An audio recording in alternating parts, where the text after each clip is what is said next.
എൻ്റെ പേര് സൗമ്യ. ഞാൻ തിരുവനന്തപുരത്തു നിന്ന് വരുന്നു. 2021 നവംബർ 19 ഞാൻ ആദ്യമായി ഉടമ്പടി എടുക്കുന്നത്. ഉടമ്പടി എടുക്കാൻ ഇവിടെ വന്ന സമയത്ത് എനിക്ക് ജോലി ഉണ്ടായിരുന്നില്ല. അപ്പം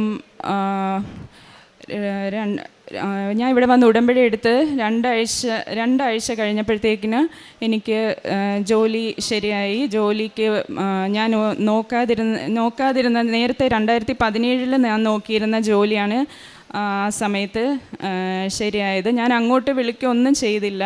ഞാൻ ഉടമ്പടി എടുത്ത് 2 ആഴ്ച കഴിഞ്ഞപ്പോഴത്തേക്കിന് ഓഫീസിൽ നിന്ന് തന്നെ ഇങ്ങോട്ട് വിളിച്ചിട്ട് ഇങ്ങനെ ജോലിക്ക് വരാൻ താല്പര്യമുണ്ടോ എന്ന് ചോദിച്ചു. അങ്ങനെ ഞാൻ ജോലിക്ക് പോയി. മാതാവിന് ഒരുപാട് നന്ദി പറയുന്നു. ഞാൻ ഉടമ്പടി എടുക്കുന്നതിന് മുമ്പേ അച്ഛൻ്റെ ആരാധന ഓൺലൈനിൽ ഉടമ്പടി എടുത്തിരുന്നു 2020 മെയ് 5. ആ സമയത്ത് അച്ഛൻ രോഗമുള്ളിടത്ത് കൈകൾ വെച്ച് പ്രാർത്ഥിക്കാൻ പറഞ്ഞിരുന്നു. അപ്പോൾ എൻ്റെ കാലിൻ്റെ നഖത്തിൻ്റെ ഇടയിൽ ഒരു അരിമ്പാറയുണ്ടായിരുന്നു. അപ്പോൾ അതെനിക്കൊരു വേദനയില്ലെങ്കിലും അതിങ്ങനെ ഒരു ടൈറ്റ്നെസ് ഫീൽ ചെയ്യുമായിരുന്നു. അപ്പം അച്ഛൻ അങ്ങനെ ആരാധനയുടെ സമയത്ത് രോഗമുള്ളിടത്ത് കൈകൾ വെച്ച് പ്രാർത്ഥിക്കാൻ പറഞ്ഞപ്പം ഞാൻ ആ വിരലിൽ കൈവച്ചാണ് പ്രാർത്ഥിച്ചത്. അങ്ങനെ കുറച്ച് ദിവസം കഴിഞ്ഞപ്പം ഞാൻ അറിഞ്ഞില്ല, നഖം വെട്ടാൻ വേണ്ടി നോക്കിയപ്പോഴത്തേക്കിന് ആ ഒരു പാടുപോലും ഇല്ലാതെ അത് മുഴുവനായിട്ട് മാറിപ്പോയി. ഏത് കാലാണെന്ന് പോലും അറിയുന്നില്ല. ഞാൻ മാറിപ്പോയെന്ന് വിചാരിച്ച് ഇപ്പുറത്തെ കാലം നോക്കി, അങ്ങനെ ഒരു പാടുപോലും ഇല്ലാതെ അത് മാറിക്കിട്ടി. ഞാൻ ഇതിനു മുമ്പേ അത് 10 വർഷമായിട്ട് എനിക്കുണ്ടായിരുന്നു. അപ്പോൾ ഇതിനു മുമ്പ് ഞാനത് ഡോക്ടറെ കാണിച്ചിട്ടുണ്ട്. അപ്പോൾ ഡോക്ടർ ഹോമിയോയിലാണ് കാണിച്ചത്. അപ്പോൾ ഡോക്ടർ പറഞ്ഞായിരുന്നു അത് പോയാലും വീണ്ടും വരും, അതൊരു റെയർ കേസാണെന്ന് പറഞ്ഞായിരുന്നു. പക്ഷേ ഇപ്പോൾ അത് പോയിട്ട് 5 വർഷം കഴിഞ്ഞു. ഇതുവരെ എനിക്കത് വന്നിട്ടുമില്ല, അതിൻ്റെ ബുദ്ധിമുട്ടായിട്ടൊന്നുമില്ല. പിന്നെ ഇതെൻ്റെ മൂത്ത മോളാണ് രസ്ന. മോള് 12th കഴിഞ്ഞപ്പോഴത്തേക്കിന് അഡ്മിഷന് വേണ്ടി എന്ത് അഡ്മിഷൻ എടുക്കണം അങ്ങനെയൊന്നും അറിയില്ലായിരുന്നു. അങ്ങനെ ഞാനിവിടെ വന്ന് ഉടമ്പടി പുതുക്കിയപ്പോഴത്തേക്ക് അതിൽ വെച്ചിരുന്നു, മാതാവേ ഏതാണോ എനിക്ക് അഡ്മിഷൻ വേണ്ടിയത്, അതെൻ്റെ മാതാവ് എന്താണെന്ന് കാണിച്ചു തരണേന്ന്.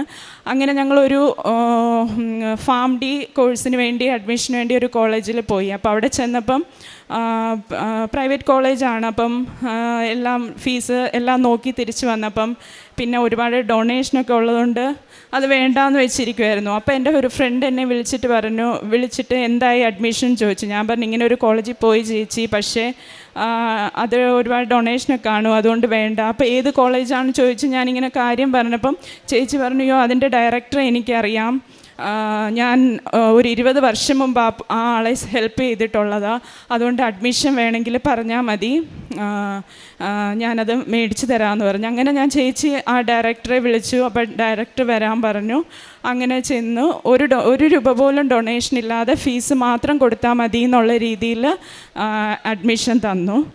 അങ്ങനെ ഫസ്റ്റ് ഇയർ കഴിഞ്ഞു. ഫസ്റ്റ് ഇയറിൻ്റെ റിസൾട്ട് വന്നപ്പം മോള് വന്ന് പറഞ്ഞായിരുന്നു ബയോകെമിസ്ട്രി ഭയങ്കര പാടായിരുന്നു, ഞാൻ ജയിക്കത്തില്ല എന്ന്. അങ്ങനെ ഞാൻ അത് ജപമാല റാലിയിൽ അച്ഛൻ പറഞ്ഞ പോലെ നിയോഗം വെച്ച് പ്രാർത്ഥിച്ചു. അങ്ങനെ ജപമാല റാലി എനിക്ക് പങ്കെടുക്കാൻ പറ്റിയില്ല, ഞാനത് കണ്ട് പ്രാർത്ഥിക്കുകയാണ് ചെയ്തത്. അപ്പം അന്ന് ജപമാല റാലി കഴിഞ്ഞ് 2 ദിവസം കഴിഞ്ഞാണ് റിസൾട്ട് വരുന്നത്. ആ സമയത്ത് മോൾക്ക് 84% തന്ന് മാതാവ് അനുഗ്രഹിച്ചു. പാടായിരുന്നതിനും പാസ്സാവുകയും ചെയ്തു. 84% എന്നു മാതാവിന് ഒരുപാട് നന്ദി. പിന്നെ ഇതെൻ്റെ ഇളയ മോളാണ് ആദിത. മോളുടെ കയ്യിൽ ഇതേപോലെ കുറേ അരിമ്പാറകൾ കയ്യിലുണ്ടായിരുന്നു. അപ്പം ഞാൻ 2ാമത് ഉടമ്പടി പുതുക്കിയതിന് ശേഷം ഉടമ്പടി തൈലം തേച്ച് വിശ്വാസ പ്രമാണം ചൊല്ലി പ്രാർത്ഥിക്കുമായിരുന്നു. അങ്ങനെ ഒരു 2-3 ദിവസം തേച്ച് കഴിഞ്ഞപ്പോഴത്തേക്കിന് അത് നമ്മളിങ്ങനെ കരിക്കുന്നത് പോലെ ഓരോ ദിവസം ചെല്ലുമ്പോൾ അത് ബ്ലാക്ക് കളറായി കരിഞ്ഞ് മരുന്ന് തേക്കുന്നത് പോലെ അത് കരിഞ്ഞ് പോയി റൂട്ടോടെ അതെല്ലാം ഇളകി പോവുകയാണ് ചെയ്തത്. അതിപ്പം 3 വർഷം കഴിഞ്ഞു. അതിനുശേഷം അത് ഇതുവരെ അങ്ങനെ വന്നിട്ടുമില്ല. കാരുണ്യപ്രവൃത്തിയായിട്ട് ഞാൻ ചെയ്തത്, ഞങ്ങളുടെ പള്ളിയിൽ നിന്ന് എല്ലാ മാസവും എന്തെങ്കിലും കാരുണ്യപ്രവൃത്തി ചെയ്യുന്ന പള്ളിയാണ്. അപ്പം അതിൻ്റെ കൂട്ടത്തിൽ എന്താണോ എനിക്കുള്ളത് അതിൻ്റെ കൂടെ ഓർഫനേജിൽ പോവുകയും ഉള്ളത് RCCയിലൊക്കെ പോകുമ്പോൾ അതിന് ഹെൽപ്പ് ചെയ്യുകയും ഒക്കെ ചെയ്യുമായിരുന്നു. അതുപോലെ ഇല്ലാതിരിക്കുന്ന ആൾക്കാർക്ക് ഡ്രസ്സ് വാങ്ങിച്ചു കൊടുത്തിട്ടുണ്ട്, പൊതിച്ചോറ് കൊടുത്തിട്ടുണ്ട്. അങ്ങനെ ഒരുപാട് പത്രം എല്ലാ സ്ഥലത്തും കൊടുക്കുമായിരുന്നു, പള്ളിയിലും പിന്നെ ഓഫീസിലും. അങ്ങനെ ഓരോരുത്തർ ഓഫീസിലൊക്കെ ആരെങ്കിലും വയ്യാതാവുമ്പോൾ എൻ്റെ അടുത്ത് പറയായിരുന്നു, ചേച്ചി ആ ഉടമ്പടി തൈലം കൊണ്ടുവരുമോ, എനിക്ക് കാല് വേദനയാണെന്നൊക്കെ. അങ്ങനെ ഞാൻ അത് കൊണ്ട് കൊടുക്കുമ്പോൾ അവർക്കൊക്കെ സൗഖ്യം കിട്ടിയിട്ടുണ്ട്.